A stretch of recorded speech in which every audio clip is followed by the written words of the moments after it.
வந்து ஜனங்களே வர ஆரம்பிச்சாங்க. கல்யாணம் இல்லாதவங்க கல்யாணம், குழந்தை இல்லாதவங்க குழந்தை, மன கஷ்டம், வீட்டு கஷ்டம் எதா இருந்தாலும் இந்த இடத்துல வந்து மனமாற வேண்டணும்.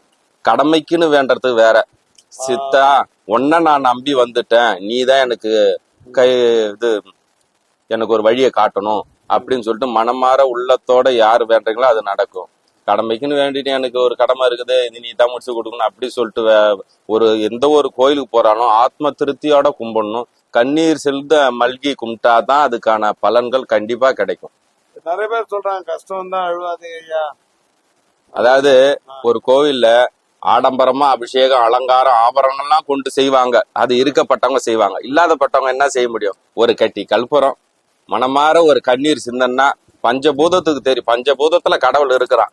நீர் நிலம் நெருப்பு காற்ற ஆகாய என்ற தத்துவங்களுக்கு அந்த பஞ்சபூதத்திலையும் கடவுள் இருக்கிறான். உன்னிலும் இருப்பவன் எண்ணிலும் இருக்கிறான், எண்ணிலும் இருப்பவன் அர்த்தம். உணர்ந்தவன் ஞானி ஆகிறான், உணராதவன் மனிதன் ஆகிறான். ஆசை உள்ளவன் மனுஷன், ஆசை அறுத்தவன் இந்த உட்காந்துக்கிறார் சித்தன்.